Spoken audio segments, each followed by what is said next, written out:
नमस्कार, आप सबका स्वागत है ये फेसबुक लाइव में।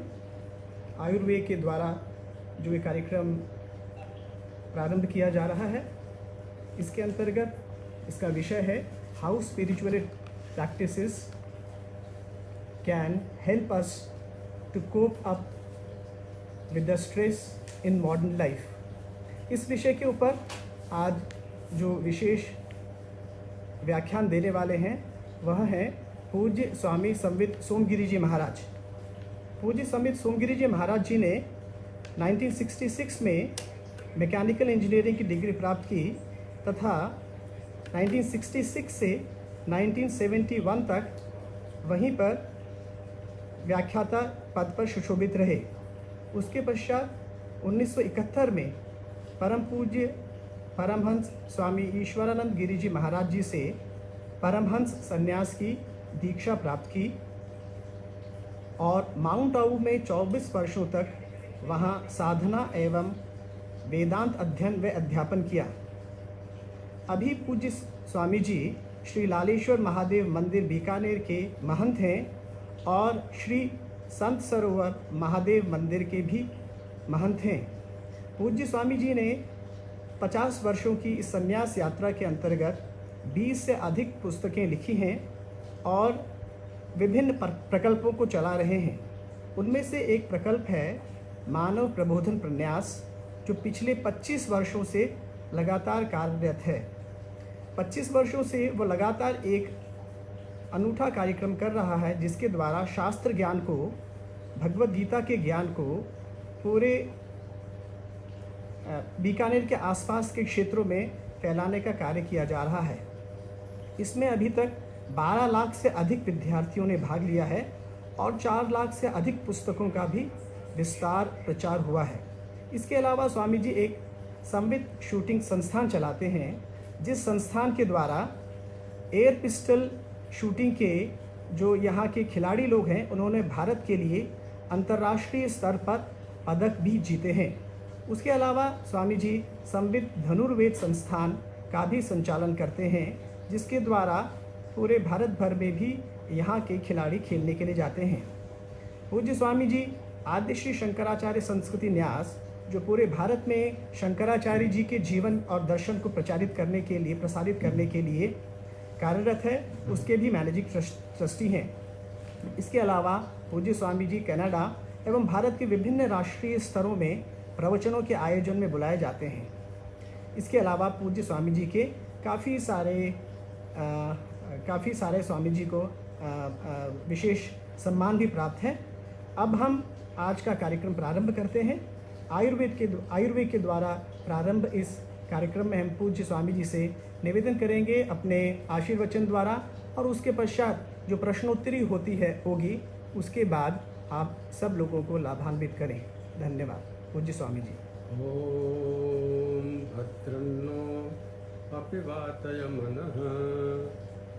ओम शांति शांति शांति।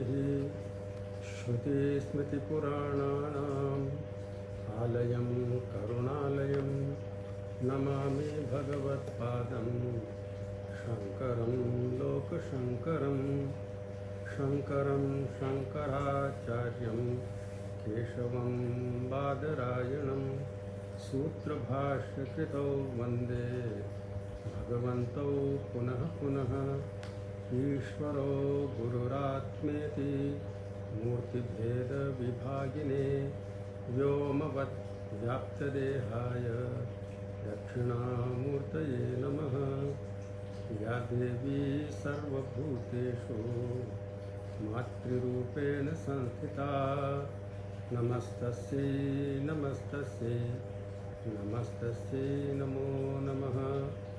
नमो विराट स्वरूपिण्यै नमः सूत्रात्ममूर्तये नमो व्याकृतरूपिण्यै नमः श्री ब्रह्ममूर्तये नमः श्री ब्रह्ममूर्तये। ओम तत्सत् परब्रह्मणे नमः। आज के इस अत्यंत ही पवित्र मंगलमय अवसर पर माँ भारती के चरणों में कोटिशा वंदन करता हूँ। प्रकृति माता के प्रति, धरती माता के प्रति, गौ माता के प्रति, आप सब दर्शकों के प्रति, श्रोताओं के प्रति, आयुर्वेद के सभी साधकों के प्रति बारंबार वंदन है। अभी मुझे जिस विषय को दिया गया है मैं उसे पढ़ना चाहूँगा। How spiritual practices can help us to cope up with stress in modern life. हमारे शास्त्र में यह परंपरा है कि वी डिफाइन एवरीथिंग और उसकी ऑथेंटिसिटी को भी सामने रखते हैं। वो चाहे वस्तु हो, परिस्थिति हो, समस्या हो, व्यक्ति हो, लक्षण प्रमाणाभ्याम वस्तु सिद्धि। किसी भी बात को, प्रसंग को, विचार को उसके लिए पहले डिफाइन करते हैं लक्षण, और फिर उसके लिए प्रमाण प्रस्तुत करते हैं। उसके द्वारा वस्तु को स्पष्ट रूप से समझा जा सकता है। मनमानी किसी की नहीं चलती। अब आप लोगों ने ये विषय रखा है स्पिरिचुअल प्रैक्टिसेस। हम यहाँ पर प्रमाण के लिए सबसे बड़ा प्रमाण हमारे लिए वेद है। वेद अपौरुषेय है, अनंत है। The world is more of a thought than a thing. हम जब स्वप्न देखते हैं और स्वप्न से उठते हैं तो जगने के बाद हम कह सकते हैं कि सारा स्वप्न जगत हमारी अवेयरनेस, हमारी चेतना में से निकला था, उसमें रहा था, उसमें लीन हो गया। उसी प्रकार से सारा ब्रह्मांड, ये डांसिंग गैलेक्सीज हैं, gross, subtle and causal, sentient, insentient, सजीव, निर्जीव, माइक्रो, मैक्रो, ऑर्गेनिज्म, एनवायरनमेंट, सब कुछ एक लीन अवस्था में रहता है और फिर प्रकट होता है। हम शास्त्र के बल पर, युक्ति के बल पर, अनुभूति के बल पर कहते हैं कि इसका कोई प्रकट करने वाला है, उसका भी लक्षण करते हैं। तो यह जो वेद है वह ईश्वर का विवर्त है। ईश्वर के द्वारा प्रकटित है वेद, पर वो रचित नहीं है, विवर्तित है, उसमें उद्भासित है। इस चीज को कहे अनंत है, अपौरुषेय है। जिस ज्ञान को, अवेयरनेस को लेकर के ईश्वर सृष्टि, स्थिति, लय, निग्रह, अनुग्रह करता है, उसको वेद कहते हैं। उस वेद का एक अत्यंत अल्प अंश आज हमको उपलब्ध है। सृष्टि के प्रारंभ में जो हिरण्यगर्भ, जिसको हम ब्रह्मा जी कहते हैं, उनको भी वेद का एक अंश ही प्राप्त हुआ था। हमारे लिए वह परम प्रमाण है। और वेद के अनुसार जितने दूसरे ग्रंथ हैं वे भी प्रमाण है, वो चाहे किसी भी भाषा में हो। तो श्रुति माने वेद वो प्रमाण है, उसके अनुकूल शास्त्र, अन्य शास्त्र प्रमाण है।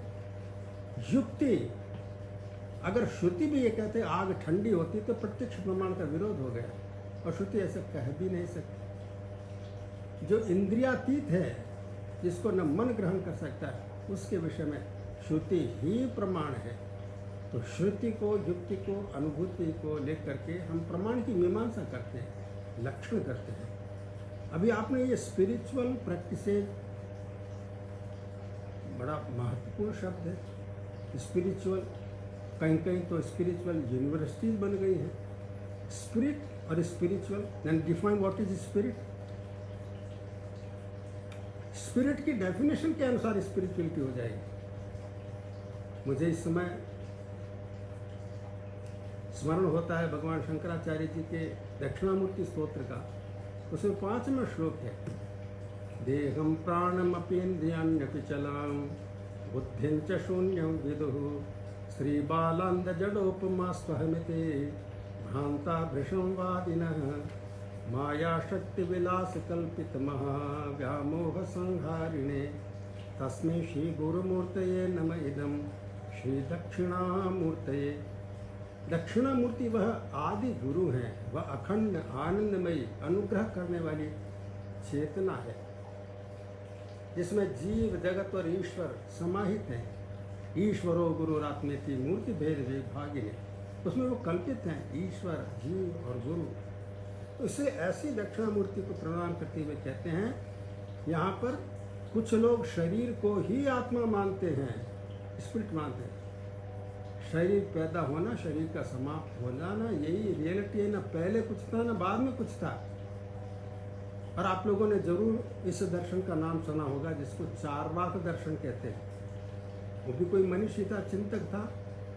उस दर्शन के अनुसार यावत जीवेत सुखम जीवेत ऋणम कृत्वा घृतम पिबेत भस्मीभूतस्य देहस्य पुनरागमनम कुतः, कि जब तक जियो सुख से रहो और उधार लेकर के घी पियो। भस्मीभूतस्य देहस्य, शरीर को जला देने के बाद में पुनरागमनम कुतः, वापस कहाँ आना जाना होता है। पर आजकल तो उससे भी कुत्सित भयंकर, जिसको दर्शन कहना ही एक गलत बात हो जाती है, पर ये चल रहा है चिंतन, विचारधारा चल रही है। यावत जीवे सुखम जिए, जब तक जियो सुख से जियो। और ऋणम कृत्वा नहीं, घोटाला कृत्वा, और घृतम नहीं, सुराम पे बेत, घोटाला करके ये न के प्रकार ने अर्थ का उपार्जन करो और फिर स्वरापान करो। ऐसा गर्हित दर्शन प्रचलित हो रहा है। इसलिए देह को शरीर आत्मा मानने वाले भी लोग हैं, उनकी स्पिरिचुअलिटी अलग होती है। हाँ, ऐसे लोग आज भी हैं। कुछ लोग प्राण को आत्मा मानते हैं। हमारे अंदर एक जो बायो एनर्जी है, जिसको हम प्राण शक्ति कहते हैं, जिसका प्रकटन हमारी सांसों के द्वारा होता है। ये बड़ा पूर्ण शब्द, अंग्रेजी में इसका अनुवाद नहीं है। किसी ने बायो थर्मलाइज जर्मिनेटिंग बायो एनर्जी ऐसा अनुवाद किया है। पर हम जानते हैं प्राण शक्ति है, जिसे हमारे सारे शरीर में खाने की, पचने की, आँख खोलने की, छींक आने की, यहाँ तक कि प्राण शक्ति के बिना दूसरी इंद्रियां भी काम नहीं कर सकती। इसलिए कुछ लोग प्राण को आत्मा मानते हैं। कुछ लोग कहते हैं इंद्रियां हैं वे आत्मा है, हमारी 5 कर्मेंद्रियां, 5 ज्ञानेंद्रियां, बस यही आत्मा है। कुछ लोग कहते हैं कि ये जो एक बुद्धि है, जो हम कोई निर्णय करते हैं, वह आत्मा है। चलाम बुद्धि अर्थात एक प्रकटन हो रहा है, एक परसेप्शन, दूसरा परसेप्शन, तीसरा परसेप्शन। एक क्षणिक विज्ञानवादी जो बौद्ध दर्शन में एक शाखा प्रकट हुई थी, उसका उल्लेख किया, वो उसको आत्मा मानते हैं। कुछ लोग कहते हैं शून्य ही आत्मा है, आत्मा नाम की कोई चीज़ नहीं, सब कुछ शून्य, यही आत्मा है। कुछ लोग कहते हैं अंतःकरण में एक रिफ्लेक्शन आता है, रिफ्लेक्टेड कॉन्शियसनेस, वो आत्मा है। और आत्माएं अलग अलग हैं। चींटी में अलग आत्मा, पुरुष में अलग आत्मा, स्त्री में अलग आत्मा, सब में अलग अलग आत्मा, ऐसा मानते हैं। पर जब हम शांकरी परंपरा की बात करते हैं, वेदांत की, भगवद गीता की, ब्रह्म सूत्र की बात करते हैं, अविरल परंपरा की बात करते हैं, और फिर अपने अंदर एक अनविंकिंग आई। कृपया आप अपने बचपन में जाइए, कब तक कि आपको याद आती है, घुटनों के बल चल रहे हैं, 3 साल, 4 साल, 5 साल, और आज की स्थिति में भी आपके अंदर एक ऐसा तत्व जरा भी नहीं बदला है। वो उसको विटनेस कहते हैं, unwinking eye in every one of us. पर ये अलग अलग नहीं है, इसके लिए शास्त्र प्रमाण है। क्षेत्रज्ञम चापि मां विद्धि सर्व क्षेत्रेषु भारत, भगवद गीता में इसको बताया। उपनिषद के मंत्र कहते हैं आत्मानं विद्धि। मांडव्य उपनिषद में कहा प्रपंचोपशमम शांतम शिवम अद्वैतम चतुर्थम मन्यन्ते स आत्मा स विज्ञेय। तो सारा ब्रह्मांड एक गहरे सन्नाटे में, शून्य में, नींद में चला जाता है। प्रपंच उपशमित है, शांत है, अद्वैत तत्व है, शांतम शिवम अद्वैतम चतुर्थम मन्यन्ते स आत्मा स विज्ञेय। ये चतुर्थम क्या है कि जागृत, स्वप्न और सुषुप्ति, इसके आधार में एक अनविंकिंग आई है, जो एक साथ जागृत, स्वप्न, सुषुप्ति हो, चाहे किसी प्राणी में हो। एक प्राणी जग रहा है, एक प्राणी सो रहा है, और एक प्राणी स्वप्न देख रहा है। सबको अनुभव करने वाला एक तत्व है, उसी को तुरीय कहते हैं, चतुर्थम कहते हैं, उसी को कहते हैं आत्मा सो परमात्मा। भारतीय संस्कृति में आज भी हमारे गाँव के अंदर सुरक्षित है आत्मा सो परमात्मा। आपने विवेकानंद जी का नाम सुना होगा। उनके गुरुदेव थे रामकृष्ण परमहंस, और वो कहते हैं पंचभूतेर फोंदेर ब्रह्म परेर फोंदेर। पंचभूतों के फंदे में पड़ करके ब्रह्म क्रंदन कर रहा है, यह अद्वैत दर्शन है।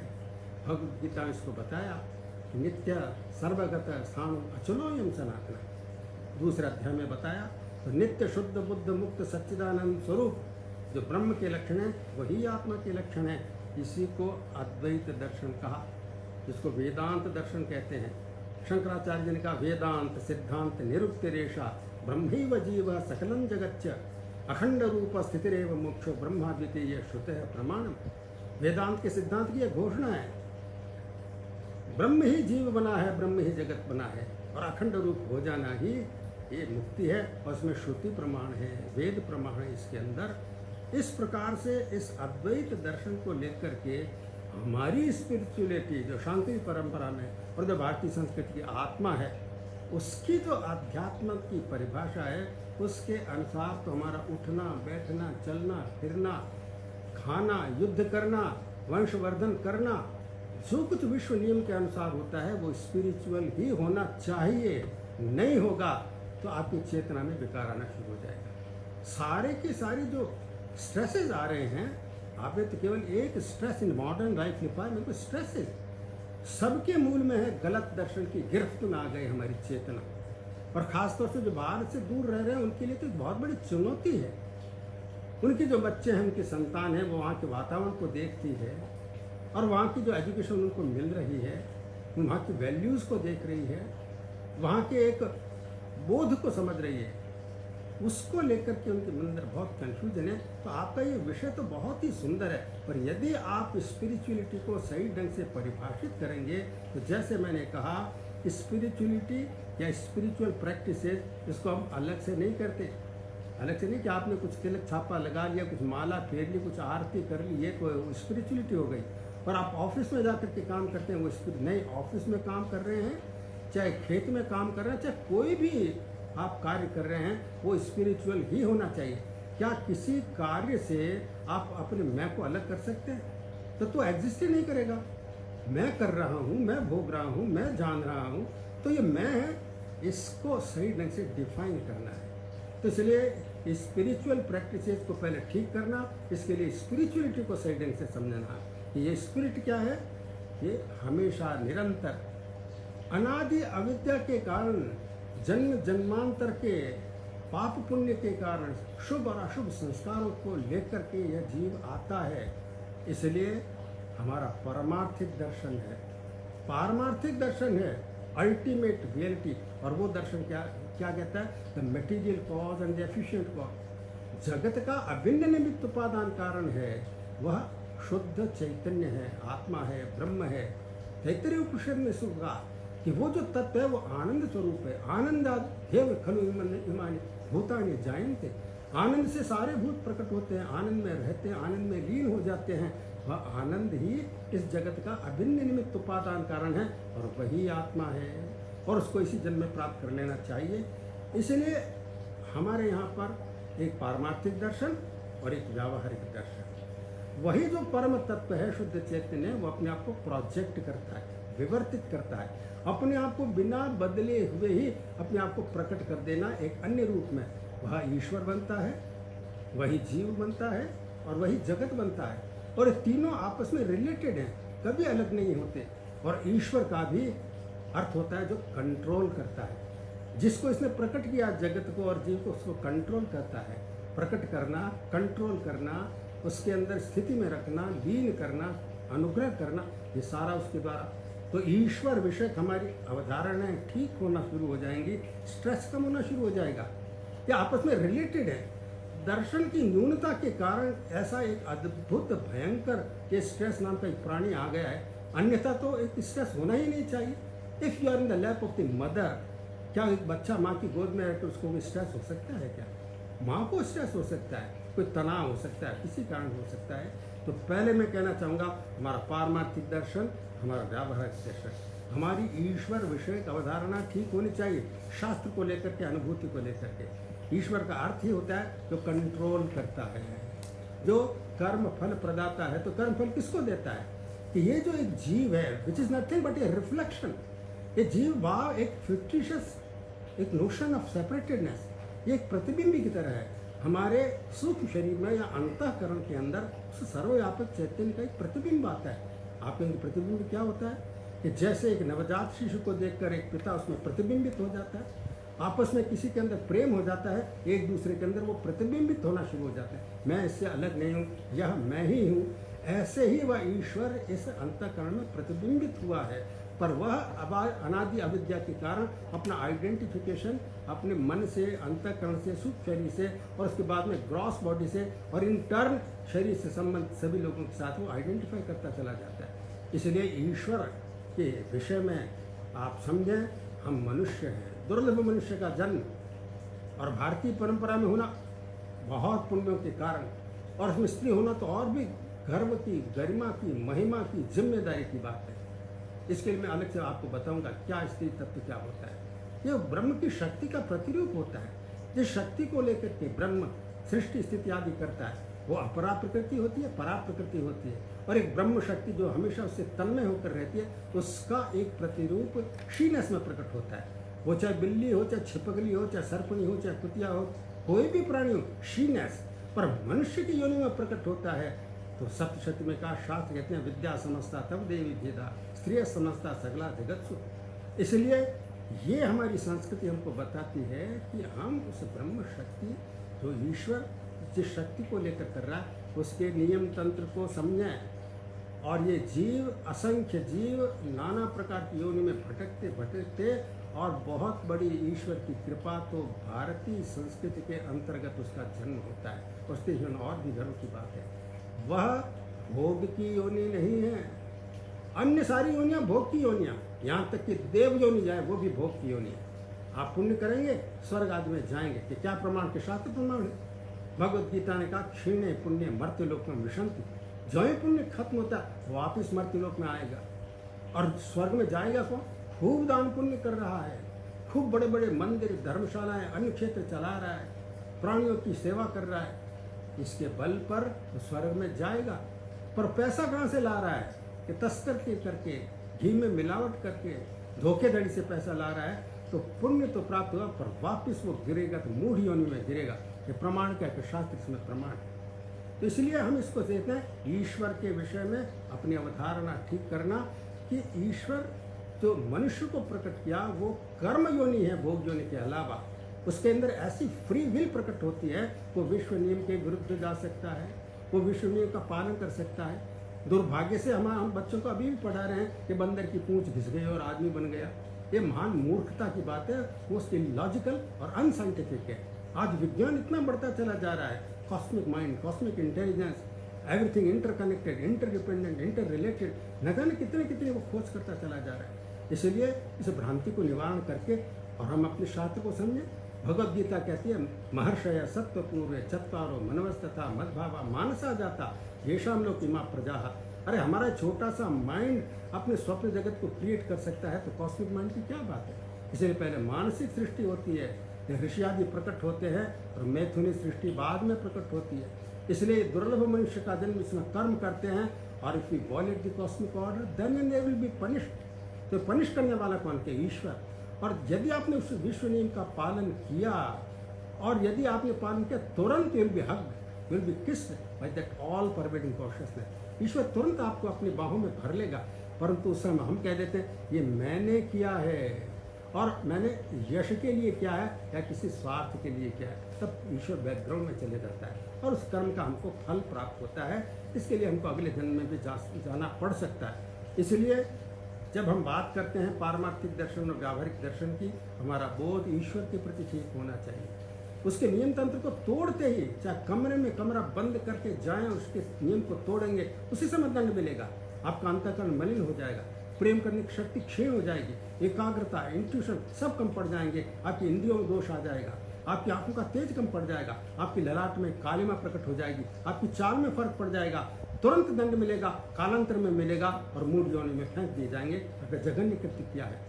और यदि पुण्य क्रिया है और कर्तापन भोक्तापन छोड़ते हुए किया है, कृतज्ञता पूर्वक किया है, लोक मंगल के लिए किया है, तो आपके हृदय की गहराइयों के अंदर गहरी शांति और आनंद प्रकट होगा, और पूरा पर्यावरण आपसे लिपट जाएगा, आपको एक धन्यता का अनुभव करवाएगा। इसलिए ईश्वर विषय हमारी अवधारणा ठीक होनी चाहिए।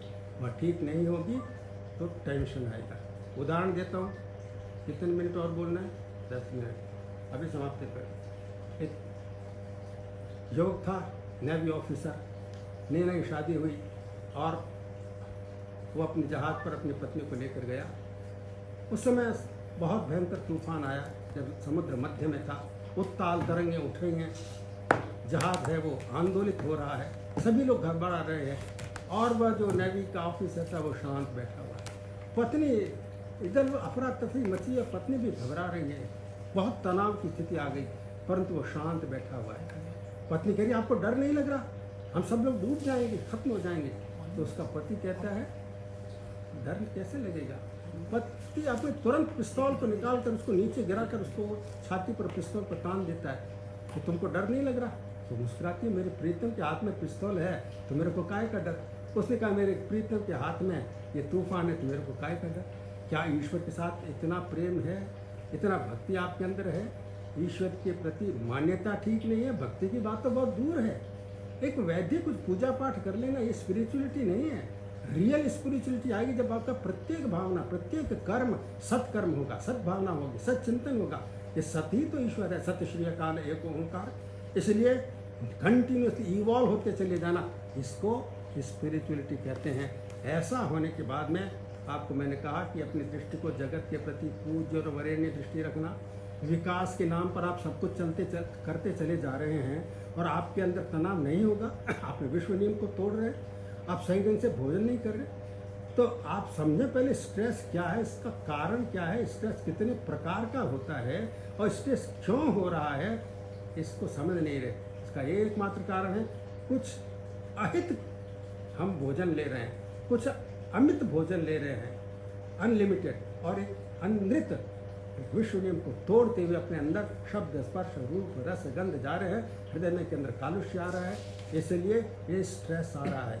अगर वास्तविक स्पिरिचुअलिटी को आप समझेंगे, कर्म के सिद्धांत को, पुनर्जन्म को समझेंगे, आपके सबसे पहले तो घर के अंदर देखो आपका स्ट्रेस नहीं, आपकी पत्नी तो स्ट्रेस का कारण नहीं बन रही, एक दूसरे को स्ट्रेस देने वाले तो नहीं बन रहे, तनाव का कारण नहीं बन रहे। और मॉडर्न लाइफ का मतलब क्या होता है? आप कुछ गैजेट्स को आपने अपना लिया, क्या ये मॉडर्न लाइफ है? क्या गांव में रहते हो मॉडर्न नहीं हो सकते क्या? इन सब चीज़ों को अपनाते हुए, परंतु मॉडर्न लाइफ के अंदर इन प्योर साइंसेस की उपेक्षा करके और इन टेक्निकल चीज़ों का उपयोग करना, उनके दास बन जाना, ये स्ट्रेस का कारण है। मैं ये नहीं कहता इन सबको छोड़ दो, मोबाइल को छोड़ दो, टीवी को छोड़ दो, और आजकल तो आर्टिफिशियल इंटेलिजेंस आ रही है, पर आप तो मनुष्य हैं। आप इस मनुष्यत्व को समझें, आपके अंदर वोल्यूशन, इमोशन, कॉग्निशन, तीनों शक्तियाँ जब out of rhythm, out of harmony होती हैं, विद इन एंड विदाउट, तो वो स्ट्रेस का कारण बनती है। इसलिए सबसे पहले अपनी दृष्टि को ठीक करना, सबसे पहले प्रारंभ करना अपने आप से। आप केवल हड्डी मांस के कोई पुतले नहीं हैं, आपके अंदर इंद्रियां हैं, प्राण हैं, ये दिव्य हैं, आपके अंदर एक अंतःकरण है, आपके अंदर एक प्रतिबिंबित चैतन्य आ रहा है। चैतन्य तो हमेशा असंग होता है, उसको किसी प्रकार के अंदर टेंशन का प्रश्न है, तो वो तो ओमनी प्रेजेंट है, ओमनी पोटेंट है, ओमनिशिएंट है। वो आइडेंटिफिकेशन है, we accept that identification correctly, totally, wholly. तो अपने सहज स्वभाव के अनुसार हम अभिव्यक्ति करते हैं, जीवन को जीते हैं, टेंशन नहीं होगा।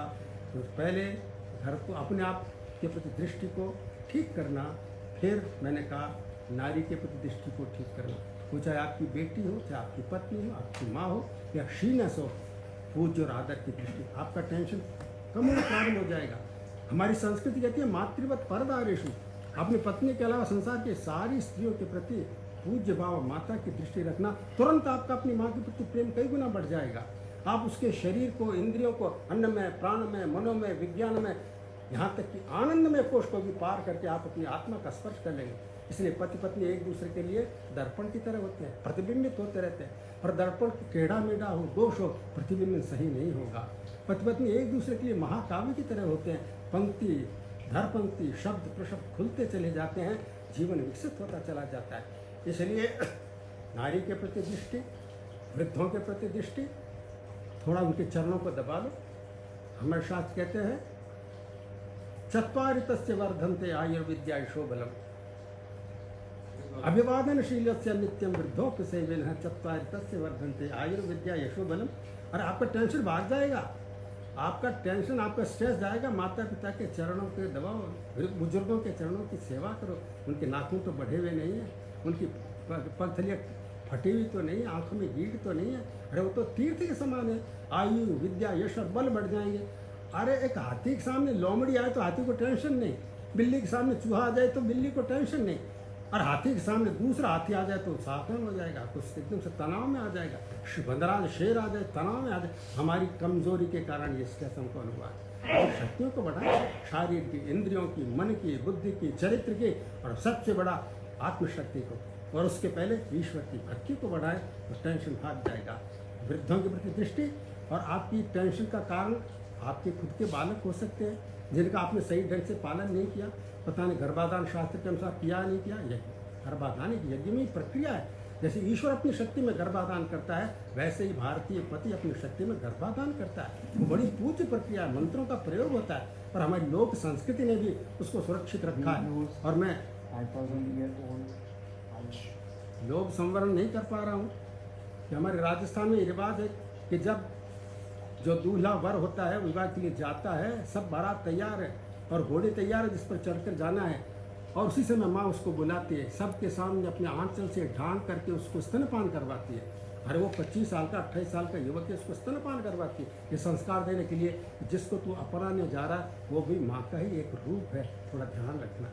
इसलिए वेद मंत्र तो नहीं जानते जो गर्भाधान के हैं, पर बाकी सब जानते हैं। ऐसा हम अपनी दृष्टि को ठीक करेंगे युवाओं के प्रति। प्राप्ते तो षोडशे वर्षे पुत्रम मित्रवदाचरेत। 16 साल का लड़का है, 16 साल की लड़की, उसके साथ में मित्र जैसा व्यवहार करें। और माता पिता और गुरु से ज़्यादा अच्छा कोई मित्र हो नहीं सकता। ऐसे ही नवजात शिशु के प्रति मुझे खलील जिब्रान की प्रतिक्रिया मैं उद्धृत करना चाहूँगा। आप तो इंटरनेट से डाउनलोड करके देख लेना। Your children are not your children, they are sons and daughters of the life longing for itself, they come through you not from you. अब पता नहीं कैसे भारतीय संस्कार वहाँ पर पहुँच गए। The life longing for itself, life is one and undivided. हमारे शास्त्र कहते हैं, प्रिल्यूड के अंदर वर्ड्सवर्थ लिखते हैं, I saw one life and it was of the form of the Joy. अब तो अनुभव ऐसे उनके अंदर ये प्रकट हो रहा है। इसलिए क्या प्रैक्टिस करें? दृष्टि को ठीक करना, प्रतिदिन 5 महायज्ञ करना, आपके स्ट्रेसेस घटना शुरू हो जाएंगे। आप प्रायश्चित करेंगे, हमने जो अपराध किए हैं उसके लिए क्षमा मांगते हुए। वो तो करोड़ों माताओं से ज़्यादा वत्सलतर है हमारा ये पर्यावरण, हमारी ये प्रकृति, ये ब्रह्म की शक्ति। अपने अपराधों के लिए क्षमा मांगे, प्रायश्चित करें, तब करें, और व्रत बंधन करने के हम अपने पर्यावरण प्रदूषित नहीं करेंगे, मानव में भेद नहीं करेंगे, नारी के प्रति पूज्य भाव को रखेंगे। ये सारी दृष्टि को ठीक करते ही वो आपके ऊपर कृपा बरसाना शुरू कर देगा। इसलिए क्या प्रैक्टिस करनी? देव ऋण, ऋषि ऋण, पितृण, मनुष्य ऋण और भूत ऋण, इन 5 ऋणों से उऋण होने के लिए प्रतिदिन प्रत्येक व्यक्ति को, वो चाहे स्त्री हो, चाहे लड़का हो, चाहे लड़की हो, चाहे विद्यार्थी हो, चाहे गृहस्थी, सबको देव यज्ञ करना होगा। तो देव क्या होता है, देव यज्ञ क्या होता है? With reverence and gratitude what are you offer, और वो इसको स्वीकार कर ले। स्वार्थ से दंशित नहीं हो और अहंकार से कलुषित नहीं हो, अहंकार से दंशित नहीं, स्वार्थ से कलुषित नहीं, ऐसा आप करेंगे वो देव यज्ञ हो जाएगा। वैसे ही ऋषियों ने संस्कृति की स्थापना की, हमको भाषा दी, जीवन का दर्शन दिया, जीवन के मूल्य दिए। उनके प्रति आपको प्रतिदिन ऋषि यज्ञ करना चाहिए, शास्त्र को पढ़ना चाहिए, संस्कृति के बारे में सोचना चाहिए, अपनी भाषा की रक्षा करने के लिए, गुरु शक्ति रक्षा करने के लिए, गुरुकुलों का निर्माण करने के द्वारा, अपने शास्त्रों की रक्षा करने के द्वारा, इस प्रकार से ऋषि पितृण, माता पिता के प्रति, उनके माता पिता के प्रति, और साथ ही वृद्ध मात्र के प्रति और आदर का भाव रख करके, और नई जनरेशन के प्रति, नई पीढ़ी के प्रति, केवल अपने बच्चे नहीं, सारे बच्चे, उसके प्रति आपका एक दायित्व है, उनको कुछ आप देना पूज्य भाव से। और मानव मात्र के प्रति देव ऋण, ऋषि ऋण, पितृण, मनुष्य ऋण और भूत ऋण, मानव मात्र के प्रति आपको प्रतिदिन कुछ देना चाहिए, पूज्य और वरेण्य भाव से, आदर के भाव से। और साथ में हर प्राणी के प्रति, प्राणियों के प्रति, वनस्पति के प्रति, इनका कितनी कृपा है, हमारे जीवन की समृद्धि इनके द्वारा प्राप्त होती है। अब उनका विस्तार से मैं वर्णन नहीं करूँगा। और हम कितने राक्षस की तरह उन प्राणी जगत को, वनस्पति जगत को नष्ट करते चले जा रहे हैं, और वो भी विकास के नाम पर। कितनी प्रजातियों को हमने नष्ट कर दिया है। इसलिए इनके प्रति हमारा ऋण ऐसा करेंगे तो बंधुओं, ये काम क्रोध लोभ जो हमारे तनाव के कारण है, तनाव को पैदा करते हैं, यज्ञ दान तप के द्वारा इन शत्रुओं का नाश करें। केवल अर्थ और काम को लेकर न चलें। ये अर्थ माने हिरण्याक्ष, काम माने हिरण्यकशिपु, ये बड़ा उपद्रव मचा रहे हैं। अर्थ और काम नहीं, इसके पहले धर्म, धर्म के अनुसार अर्थ, धर्म भी मोक्ष की तरफ ले जाने वाला, धर्म के अनुसार अर्जित अर्थ, उसके द्वारा विषय से सुख को प्राप्त करना, और वो धर्मानुसार होना चाहिए। धर्माविरुद्धो भूतेषु काम, उसमें भरतर्षभ गीता में कहा धर्म से अविरुद्ध जो काम है भगवान कहते वो मेरा ही रूप है। इसको लेकर के हाईएस्ट मोटिवेशन इसी जन्म में मृत्यु को जीतना है। हमारे लिए महामृत्युंजय है, महाकाल है, उसकी उंगली को थाम करके हम तो काल में चहलकदमी करने वाले लोग हैं, क्षण क्षण के प्याले में, और शताब्दियों को, कल्पों को, मनवंतों को पीने वाले लोग हैं। हमारे जीवन में टेंशन आ कैसे सकता है, स्ट्रेस आ कैसे सकता है, क्योंकि हमने आपको समझा नहीं, वेद की वाणी का आदर नहीं किया। अमृतस्य पुत्रः, अरे आप तो अमृत के पुत्र हैं, किससे भयभीत हो रहे हो? माँ भी अभयम, ऐसा अभय के पथ पर चलने वाले मृत्युंजयी संस्कृति को अपनाएंगे, उसके अनुसार अपनी जीवन शैली को मोस्ट मॉडर्न स्थिति में रहते हुए भी, इन गजेट्स के गुलाम न बनते हुए भी, आर्टिफिशियल इंटेलिजेंस के आ जाने के बावजूद भी इंद्रियों के गुलाम नहीं, यंत्रों के गुलाम नहीं बने, और उसको ढूंढते चले जाएं जो हमको निरंतर ढूंढता जा रहा है। ये सारे पर्यावरण के रूप में वो हमको अपना रहा है, प्रेम दे रहा है। मैंने तुझको मनुष्य बनाया, मैंने आविष्कार करो, मेरे द्वारा प्रदत्त शरीर के द्वारा, इंद्रियों के द्वारा मेरे अपनी जिज्ञासा की शक्ति को वर्धन करो, और लोक हित को ध्यान में रखते हुए प्राणियों को कष्ट देने के लिए, उनको नष्ट करने के लिए नहीं है, पर मेरे द्वारा प्रदत्त जिज्ञासा की शक्ति को, जीवीर्षा की शक्ति को, सुखेच्छा की शक्ति को, इन सब शक्तियों को लेकर के सुंदर प्रयोग करो, और अंत में इसी जन्म के अंदर मृत्यु को जीत लो, मेरे साथ एकाकार हो जाओ। जब इस प्रकार करेंगे तो हमारा कर्तृत्व और भोक्तृत्व है, चिद और जड़ की जो ग्रंथि है पिघलती चली जाएगी। ऐसा हमारे पास में एक अद्भुत जीवन का दर्शन, जीवन की शैली, जीवन की कला है। वो चाहे आप अमेरिका में रहें, चाहे ब्रिटेन में रहें, चाहे भारत के किसी गांव के अंदर रहते हुए इन आधुनिक उपकरणों का उपयोग करें।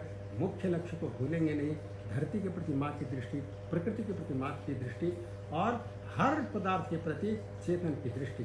जैसा जगदीश चंद्र बोस ने कहा, पत्थर में भी, मेटल्स के अंदर भी रेस्ट्रिक्टेड कॉन्शियसनेस है। और आजकल तो ऐसे साइंटिस्ट आ गए जो बता रहे हैं जल के अंदर चेतना है, नोबेल पुरस्कार मिला है। लुक मॉन्टेग नीर, और मैं नीर को कहता हूँ, नीर का तो पानी भी होता है, उनको तो मालूम नहीं होगा। लुक मॉन्टेग नीर, तो आप तो जल के प्रति, नदियों के प्रति एक देवी की दृष्टि, ऐसा आपने घर में करें कि जल भी प्रसादित होगा। हमारे अंदर जो रक्त है उसके अंदर तो जलांश होता है, हमारी वायु है। त्वमेव प्रत्यक्षम ब्रह्मासि, वेद के मंत्र कहते हैं। इसलिए बंधुओं, अपने बोध को सबसे पहले ठीक करना, अपने भाव को ठीक करना, भाव के जो दोष हैं, राग द्वेष, उनको ठीक आप करेंगे, अपनी क्रियाओं को ठीक करेंगे, तो आप अपने अंदर एक लय को प्राप्त करेंगे, और आपके बाहर चारों तरफ एक रेजोनेंस है, एक रिदम है, एक आनंद है, एक नृत्य है, एक सुगंधि है। त्र्यंबकम यजामहे सही ढंग से किया तो तुरंत ही एक इंटीमेशन ऑफ डिविनिटी आएंगे, सुगंधि आएगी। इसलिए सुगंधिम, त्र्यंबकम सुगंधिम यजामहे, फिर एक आंतरिक स्पर्श होगा, ब्रह्म स्पर्श होगा। इसलिए सुगंधिम पुष्टिवर्धनम यजामहे, उर्वारुक्मि बंधना मृत्योर्मुक्षीमामृतात्। इस प्रकार से जैसे एक फल संसार के, जैसे संसार रूपी बेल से रस को लेकर पक करके छूट जाता है, वैसे ही इसी जन्म में उस पूर्णता को प्राप्त करें। आयुर्वेद, आयुर्वेद है, आयुर्वेद के सभी प्रबुद्ध लोग हैं और अपने आप को ओपन रख रहे हैं भारतीय संस्कृति के प्रति, और वर्तमान परिवेश के अंदर जो मॉडर्न लाइफ है उसके गुलाम नहीं बने। Life is one and undivided, the web of life. विज्ञान अब इस तरफ झांक रहा है, इसको लेकर आप आगे बढ़ेंगे। और विज्ञान ने ये कह दिया, our biosphere is a single living organism. वो ऑर्गेनिज्म की बात करते हैं। एक साइंटिस्ट हैं जिसका जेम्स लवलॉक, ऑर्लिंग मार्गुलिस, एक माइक्रोबायोलॉजिस्ट, एक केमिस्ट है। उन्होंने कहा हमारी धरती एक सिंगल प्राणी की तरह व्यवहार कर रही है। हमें सिंगल प्राणी नहीं, वो तो विष्णु की पत्नी है, वो तो धरती माता है। सुबह उठते ही हम इसे स्मरण करते हैं, धरती का स्पर्श चरण रखने पर समुद्र वसने देवी पर्वतस्तन मंडिते विष्णु पत्नी नमस्तुभ्यम पाद स्पर्शम क्षमस्व। आपका स्ट्रेस कहाँ से रह सकता है? रह नहीं सकता। उठते ही दोनों हाथों को देखते हुए पहला आज्ञा लेते हैं। आपने संसार में जो यज्ञ चक्र चला रखा है, वी विल फॉलो इट। सारे प्राणी तो वर्तन कर रहे हैं, we must understand it and with authenticity and follow it. और न केवल अनुवर्तन करना, वी मस्ट ट्रांसेंड इट, इसका अतिवर्तन करना है। फिर आप जीवन के हर क्षेत्र के अंदर जाएंगे तो कोई स्ट्रेस नहीं। बड़ा भारी खेल हो रहा है, कोई स्ट्रेस नहीं होगा। मैथ्स प्रेशर नहीं आएगा, एग्जाम प्रेशर नहीं आएगा, युद्ध में जाएंगे तो युद्ध का प्रेशर नहीं आएगा। इसलिए अर्जुन में जब वो प्रेशर आ गया था, स्ट्रेस आ गया था, तो भगवान ने उसमें एक झापड़ मारी। I don't know whether you understand this झापड़। राजस्थान के लोग एक तमाचा मारा, उसके शब्दों का तमाचा मारा, उसके अंदर एक आत्मविश्लेषण जागृत हुआ, शक्ति का जागरण हुआ, और उसको लेकर के आत्मा का उपदेश भगवान ने दिया और अर्जुन को बताया, निमित्त मात्रम भव सव्यसाची, मेरे निमित्त मात्र आप बन जाओ। इस प्रकार से हम ये छोटे मोटे स्ट्रेस, क्या स्ट्रेसेस लिखो ना, ये स्ट्रेस निरंतर अपना रूप बदलते रहते हैं, पर हमारे अंदर तो एक अविनाशी तत्व है, एक ऐसा संपूर्ण दर्शन है जो हमारे अंदर एक रस को, आनंद को, एक उन्मुक्तता को, एक स्वातंत्र को भरता है। इसको लेकर के हम इससे कोप वाला अर्थ मेरे समझ में कम आया। हम तो इसके बिल्कुल अतीत हो जाना चाहते हैं, इसके पार चले जाते हैं। When you are not body, not senses, not mind, आप एक all pervading consciousness, where is the stress, there is no death. So focus your attention on death, nay focus your attention on deathlessness, जो हमेशा आपके साथ में रहती है, आपको देखती रहती है। तो आपका ये कोप नहीं, you will win over all the stresses and become one with the cosmic sky. आप मृत्युंजयी बन जाएंगे।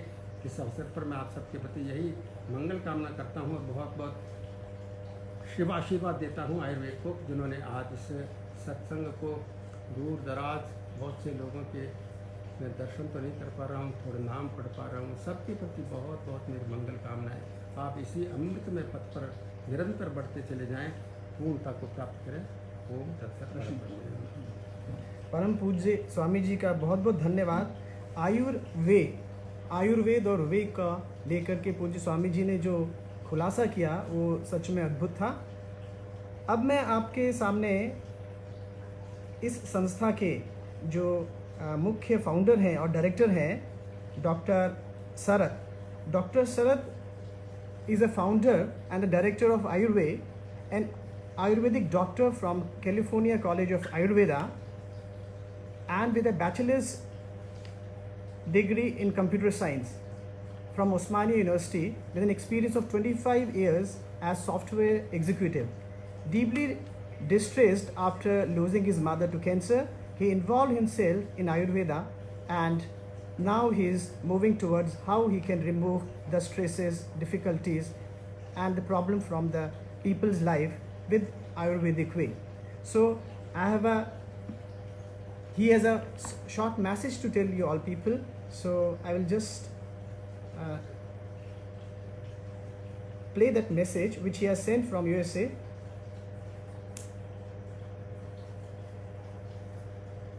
Family Healing and Wellness Center.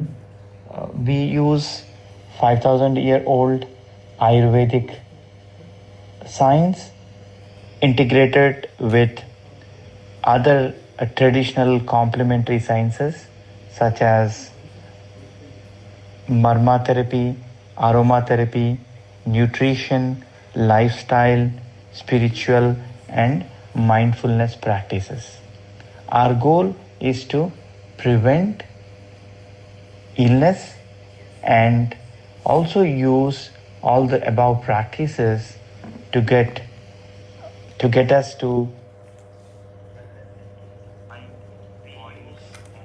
spiritual wellness. Thank you, Sarajji. You have told us about the Ayurveda, how it is working in this field. So I have a few questions which I have been posed to tell to Swamiji. So I will ask the question. So first question is, I will start from the very last question which seems to be very relevant. पूज्य स्वामी जी, आपसे एक प्रश्न है। प्रश्न ये पूछा गया है, please tell us all how to protect माँ अर्थ एंड प्रोटेक्ट माँ गंगा एंड अदर रिवर्स। क्या? How to protect माँ गंगा and other rivers.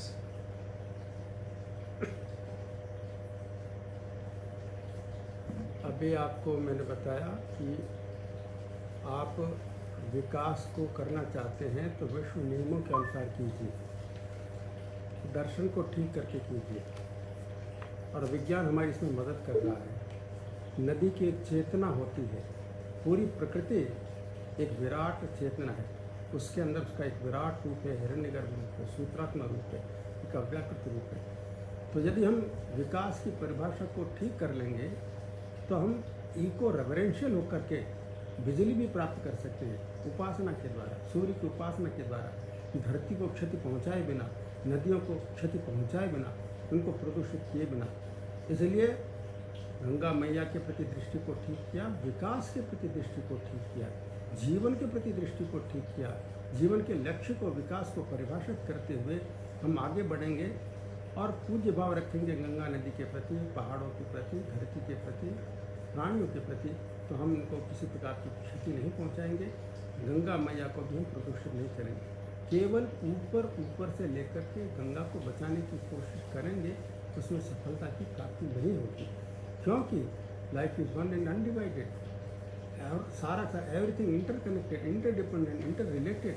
इसलिए गंगा मैया बचेगी नहीं, क्योंकि मैया नहीं बच रही है, नारी नहीं बच रही है, नारी प्रदूषित हो रही है, कौमार क्षेत्र विक्षेत्र हो रहा है, भ्रूण हत्याएं हो रही है, गर्भपात हो रहे हैं, प्राणियों की हिंसा हो रही है, कत्लखाने हो रहे हैं, कितने प्राणियों को नष्ट कर रहे हैं। इसलिए पूरे विजन को ठीक करके और इसकी महिमा को समझते, केवल गंगा ही नहीं, सारी नदियाँ, सिर्फ नदियाँ ही नहीं, सही तालाब, ये झरने, ये झीलें, ये पहाड़, ये हिमवत शिखर, हमारा सागर, उसको भी हमने प्रदूषित कर दिया। कितनी व्हेल मछलियों को मार डाला, कुछ अपने शरीर को सजाने के लिए, कुछ इत्रादि बनाने के लिए। इसलिए राक्षसी प्रवृत्ति को छोड़ करके अपनी दृष्टि को ठीक करें और संसार में हमेशा आसुरी शक्तियाँ रहेंगी, इससे मुकाबला करने के लिए हमारे पास शक्ति होनी चाहिए और साथ में जीवन की सही दृष्टि लेकर हम आगे बढ़ें तो गंगा मैया भी सुरक्षित, वन और अरण्य भी सुरक्षित, हमारे पहाड़ भी सुरक्षित, प्राणी भी सुरक्षित और मानव मात्र भी सुरक्षित। महाराज जी, दूसरा प्रश्न है, one of the causes of stress is death of loved ones. How do mourn our loss ones spiritually? You correctly understand, मरता कौन है? आत्मा कभी मरती नहीं है और ना आत्मा कभी जन्म लेती है। पर पहले शरीर की दृष्टि, हाँ, हमारा एक प्रिय चला गया, एक युवा बेटा चला गया और इसलिए हमको दुख तो होता है, परंतु हमारे ऐसा दुख करने से वो शरीर छोड़ करके जो जीव गया है उसको तकलीफ होती है, उसकी गति में बाधा उत्पन्न होती है। तो आप यदि वास्तव में उसको प्रेम कर रहे होते और कर रहे हैं तो आप उसकी गति में बाधा बनेंगे या उसके लिए आप प्रार्थना करेंगे कि वो सदगति को प्राप्त करे, यहाँ तक कि वो आवागमन से छूट जाए, ऐसी प्रार्थना करना उचित है। और साथ में उसकी कुछ इच्छाएं हैं जो अधूरे काम है उनको पूरा करने का और श्रेष्ठ जीवन जीने का संकल्प लेंगे, यही उसके प्रति सच्ची श्रद्धांजलि होती है। इसलिए स्पिरिचुअली हम हर स्तर पर ठीक करें, आत्मा का जन्म नहीं होता है और सब कुछ जब तक अविद्या है, अज्ञान है, एक शासक है, एक कर्म फल प्रदाता है, वह बेवकूफ़ नहीं है, उसके अंदर अन्याय नहीं है। उसने किसी जीव को, शरीर को छोड़ा करके अलग किया हो, चाहे एक्सीडेंट हो, चाहे बीमारी के द्वारा हो, उसमें उसका कुछ कल्याण की भावना छिपी हुई है, क्योंकि ईश्वर स्वरूप से कल्याणमय है, कृपामय है। वो कृपा करता नहीं, वो कृपा घन है, वो अनुग्रह का एक साक्षात पूर्ण विग्रह है। इसलिए उसके प्रति श्रद्धा को जागृत करें, अपने बोध को ठीक करें, तो हम ऐसे शोक से ऊपर उठ सकते हैं। मैं पत्थर दिल होने के लिए नहीं कर रहा हूँ, कह रहा हूँ, पर मैंने कहा कि हम इस प्रकार बोध को ठीक करें और ज़्यादा संवेदनशील बने, सूक्ष्म बने, व्यापक दृष्टि को अपनाएं। धन्यवाद महाराज जी। अगला प्रश्न है, suppressed emotions are causes of stress, how can we use spirituality to release these suppressed emotions? सबसे पहले आपने इमोशन को सप्रेस क्यों किया? किसी लोभ के कारण, किसी गलत लक्ष्य को निर्धारित कर देने के कारण। इमोशंस को प्योरीफाई कीजिए, उनको न केवल शुद्ध कीजिए और आगे बढ़ाइए, उनको एक क्षेत्र प्रदान कीजिए। जब आपको मालूम पड़ जाए कि सारे के सारे प्रेम का अक्षय स्रोत प्योर कॉन्शियसनेस आपकी आत्मा है, तो आपके अंदर जो सप्रेशन है वो दूर होना शुरू हो जाएगा। किसी घटना विशेष के कारण, किसी व्यक्ति विशेष के कारण आपके अगर भावनाएं आहत हुई हैं तो आप उसके नियम तंत्र को समझें। आपके प्रति किसी ने ऐसा अपराध किया है तो उसको क्षमा कर दीजिए और सारे इमोशंस को ऊपर की तरफ लाइए। अंदर घुटना नहीं, भगवान के सामने प्रकट कर दीजिए, महापुरुषों के सामने प्रकट कर दीजिए, बुजुर्गों के सामने प्रकट कर दीजिए, गुरुजनों के साथ में, माता पिता के प्रति, तो आपके इमोशंस है वो आपके सब्लिमेशन से भी ऊपर वो प्योरीफाई होगा, प्योर लव की तरफ जाएंगे सारे। राग द्वेष घटेगा, आपके अंदर शुद्ध एक आलोक में प्रेम तत्व प्रकट होगा।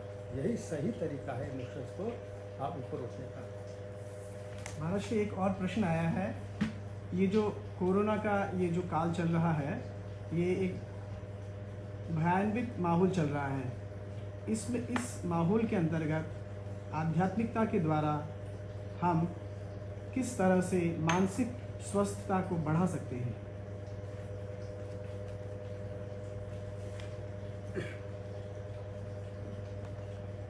ये सारे प्रश्न जो आप पूछेंगे, चाहे वो कोरोना कोविड-19 हो या और कोई आ जाए, उससे भी भयंकर कोई आ जाए, मैंने कहा कि we are all immerse in ocean of bliss, ocean of love, ocean of beauty, ocean of consciousness. जैसे एक गर्भस्थ शिशु माँ के गर्भ में रहता है, वैसे ही हम इस पर्यावरण रूपी माता के, पृथ्वी माता के गर्भ में हैं। पर दूसरे प्राणी तो उसके नियम का पालन करते हैं, उसके साथ लड़ाई झगड़ा नहीं करते, और हम क्या करते हैं, उसके नियम का विरोध करते हैं, क्योंकि हमारे अंदर वो कैपेसिटी है। पर हमारे ऋषियों ने हमको दर्शन दिया कि हम इस प्रकार से उसके ऊपर प्रहार न करें, और करेंगे तो हमको दंड मिलेगा। तो हमारा दर्शन ठीक हो जाए तो उस कोरोना से भी भय समाप्त हो जाएगा। और मैं इसके बारे में आपको अपने इस प्रवचन के अंदर बहुत सारी बातें बता चुका हूँ। तो सबका उत्तर, आपके प्रश्न का पूर्ण उत्तर उसके अंदर आपको प्राप्त हो जाएगा। महाराज, एक और प्रश्न आया है। एक प्रश्न आया है। पीपल से auric energy is a challenging field and difficult to justify. Therefore, people hardly believe it. How can we make others understandable? ये जो ऑरा का जो फील्ड होता है आजकल का, ये बहुत चैलेंजिंग फील्ड है, और इसके अंतर्गत लोग इस पर कई विश्वास नहीं कर सकते हैं। तो किस तरह से इसे लोगों को समझाया जा सकता है? इसके ऊपर कोई प्रश्न? ठीक है, आगे चलते हैं। दूसरा प्रश्न महाराज जी है। भौतिकता के चकाचौंध के परिवेश में इस समय जो भौतिकता चारों तरफ हमें दिखाई दे रही है, उसमें सतमार्ग पर, मतलब सही मार्ग पर चलने को किस तरह से चला जा सकता है और कैसे उसको अपनाया जा सकता है, ये सबसे बड़ी डिफ़िकल्टी लोग फेस करें। कृपया इसका उत्तर दें। भौतिकता से चकाचौंध परिवेश में, भौतिकता की जो चकाचौंध है वो चैतन्य की चकाचौंध के सामने कुछ नहीं है। जैसे सूरज के सामने एक मोमबत्ती, हमने अपने आप को अंधेरों से घेर लिया है, अपनी प्रज्ञा अपराध से हम ग्रसित हैं, इसके कारण हमको आकृष्ट कर रही है। हमने प्रेम करना छोड़ दिया है अपने आप से, अपने परिवार के अंदर। हमने प्रकृति के पूज्य भाव रखा ही नहीं, उसके सौंदर्य को, आनंद को देखा ही नहीं, उसकी कलाकृति को नहीं देखा। इसके कारण ये मनुष्य के द्वारा बनाए हुए भौंडे गैजेट्स जो स्पिरिचुअलिटी से बहुत दूर ले जाने वाले, हमको प्रकृति से दूर ले जाने वाले, अपने आप से दूर करने वाले, हमको गुलाम करने वाले हैं, इसलिए उससे प्रभावित न हो। अगर ऐसा करेंगे तो सतमार्ग को अपनाना आपके लिए सहज हो जाएगा।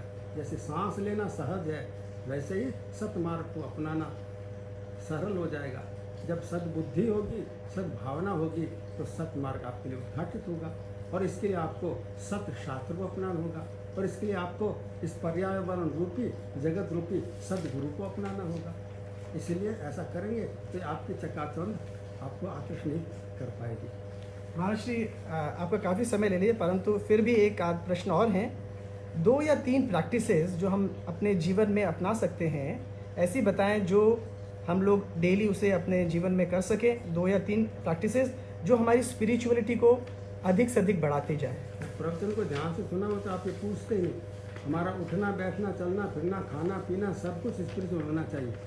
सब कुछ स्पिरिचुअल होना चाहिए, मतलब हमको इवॉल्व करने वाला होना चाहिए, अर्थात हमारे दोषों को दूर करने वाला, हमारे अंदर एक शक्ति का वर्धन करने वाला, हमारे अंदर एक उन्नयन को, एक न्यू डायमेंशन कैद करने वाला होना चाहिए, एक क्रिएटिविटी को प्रकट करने वाला होना चाहिए। इसलिए 2-3 की क्या बात है, मैंने आप बताया, कीड़ी नगरा सींचिए, कीड़ी नगरा चींचों को दाना दीजिए, पक्षियों को दाना दीजिए, गौ माता को विशेष रूप दीजिए, मनुष्य को दीजिए, बच्चों को दीजिए, प्रणाम कीजिए सूर्य भगवान को, ये सारा धरती को प्रणाम कीजिए। कितनी सारी बातें आप आप अपने जल के अंदर तीर्थों का आवाहन करके स्नान कीजिए। ये सारी प्रक्रिया, जब भोजन करें तो आप किसान का स्मरण कीजिए। कितने लोगों के परिश्रम के द्वारा भोजन आपके पास में आया, और अपने माता पिता का हमेशा स्मरण रखते हुए उनके प्रणाम करें। तो इसलिए 2-3 प्रैक्टिस नहीं बता रहा मैं, तो सारी साधारण योग कर लेना, कुछ प्राणायाम कर लेना, कुछ शिवलिंग को जल चढ़ा देना, ये सारे उसके अंतर्पाती हैं जो मैंने अपने प्रवचन में 5 महायज्ञ के नाम से बताया, अपने जीवन की दृष्टि को ठीक करने से बताया। इन सबको अपनाएं तो हम निश्चित रूप से उस अखंड स्पिरिट की तरफ, जिसको हम कहते हैं परिपूर्ण स्पिरिचुअलिटी है, इसको अपना हम पूरी तरह से स्पिरिचुअल हो जाएंगे। और भौतिक होना और स्पिरिचुअल होना ये आपकी सोच की कमी के कारण उनके अंदर क्लैश है।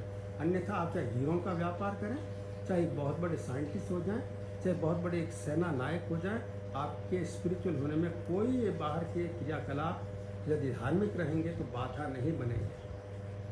महाराज जी, आपने अपने प्रवचन के दौरान यज्ञ के बारे में बार बार बोला है। यज्ञ तो सामान्यतः लोग समझते हैं कि आहुति डालना यही यज्ञ होता है। कृपया इसका खुलासा करें, क्योंकि आपने इसका उत्तर अभी स्पिरिचुअलिटी बढ़ाने के लिए भी बताया है। तो कृपया ये 5 महायज्ञ, इसके द्वारा काम क्रोध के द्वारा को भी जीता जा सकता है, कृपया इस पर प्रकाश डालें। यज्ञ का अर्थ है एक विराट चेतना के प्रति कुछ अर्पण करना। वो चाहे एक छोटा सा पत्ता भी हो, चाहे एक भावना हो, चाहे कुछ शब्द हो, पर एक बोध होना चाहिए विराट के प्रति। विद रेवरेंस एंड ग्रेटिट्यूड आप उसको यदि ऑफर करते हैं तो यज्ञ हो जाता है।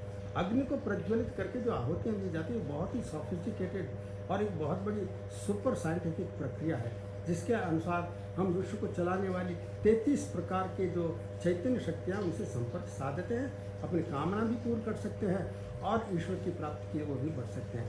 और हमारे शास्त्र कहते हैं, भगवत गीता कहती है, हमारा सांस लेना भी यज्ञ हो सकता है, हमारा भोजन करना भी। मेरे अंदर वैश्वानर रूप से भगवान विराजमान है, मैं उनके अंदर भोजन को अर्पित कर रहा हूँ, तो यज्ञ हो सकता है। हर काम को, हर चिंतन को, हर भावना को एक बोधपूर्वक और शुद्ध भावना को लेकर के, अर्पण की भावना को लेकर कर्तापन भोक्तापन को घटाते हुए किया जाता है, वो यज्ञ रूप हो जाता है।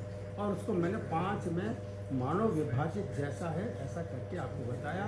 देव यज्ञ, ऋषि यज्ञ, पितृयज्ञ, मनुष्य यज्ञ, भूत यज्ञ। इसके द्वारा यज्ञ और दान और तप के द्वारा हम काम क्रोध और लोभ को जीत सकते हैं। दान के द्वारा तप को जीत सकते हैं, क्रोध को तप के द्वारा जीत सकते हैं, और काम को भक्ति या यज्ञ के द्वारा जीत सकते हैं। महाराज श्री, आपका एक अंतिम प्रश्न आपसे पूछ करके हम आपसे विदा लेंगे। हाँ महाराज श्री, ऐसा प्रश्न पूछा है, relationship is the most known causes of the stress and diseases. How can we not let our lives live in bad way? जो हमारे जो आपसी संबंध हैं, यही स्ट्रेस और बीमारी के सबसे बड़े कारण हैं। किस तरह से हमें इनसे निजात पा सकते हैं? आपको मैंने अभी बताया नवजात शिशु के प्रति कि ये अनंत के पथ पर चलता हुआ आपके जीवन में आपको पितृत्व मातृत्व प्रदान करने के लिए, आपकी कुंठाओं को दूर करने के लिए, आपकी आत्मीयता का विस्तार करने के लिए, आपके वंश को आगे सातत्य प्रदान करने के लिए आया है। तो आपका किसी प्रकार से ये संबंध है कलुषित नहीं होगा। मैंने क्रिएट नहीं किया है, वो मेरे जीवन में ईश्वर के द्वारा भेजा गया है।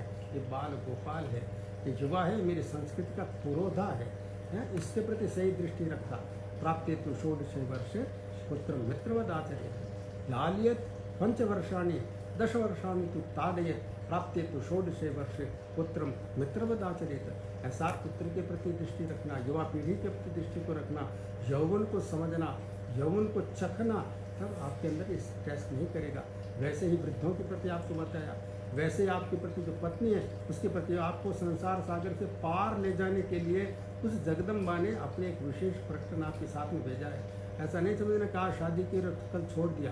ये विदेशों की संस्कृति हमारी संस्कृति नहीं है, वो कुछ संस्कृति कह सकते हैं। हमारे सप्तपदी के मंत्रों का स्मरण करना कि हम दोनों मिल करके परम वैभव को प्राप्त करेंगे और संसार सागर से पार हो जाएंगे। लक्ष्य की विस्मृति के कारण, दर्शन में दोष आ जाने के कारण, अपने आप को सही ढंग से न अपनाने के कारण, केवल अर्थ और काम को मोटिवेशन के कारण अपनाने के कारण ये सारे स्ट्रेसेज आते हैं। तो हमारा संबंध पूज्य और आदर से भरा हुआ, प्रेम से भरा हुआ, बोध से भरा हुआ होना चाहिए। केवल मनुष्य मात्र में नहीं है, प्राणियों के प्रति भी। आपके घर में कोई छिपकली है, आपके अमेरिका में तो नहीं होगा, भारत में छिपकली है, पेट फूला हुआ है, तो आप आपको जिस शक्ति ने आपकी माँ की कोख में बड़ा किया था, वही शक्ति छिपकली के पेट में उस अंडों को बड़ा कर रही है। थोड़ा उसका आदर देना, तो सम्मान करना, ऐसे आप दृष्टि को ठीक करेंगे तो आपके संबंध आपके सारे प्राणियों के प्रति, वनस्पतियों के प्रति, ये सूर्य आदि इनके प्रति भी दिव्य हो जाएंगे, प्रेम से, आदर से, स्नेह से भर जाएंगे, बोध से परिपूर्ण हो जाएंगे और आपको लगेगा मैं इनसे अलग नहीं हूँ। बहुत बहुत धन्यवाद पूज्य महाराज जी, आपका हमने बहुत समय लिया। आयुर्वेद आपको बहुत बहुत धन्यवाद ज्ञापित करता है और सारी आयुर्वेद की टीम की तरफ से आपको शत शत कोटिशः प्रणाम। ओम।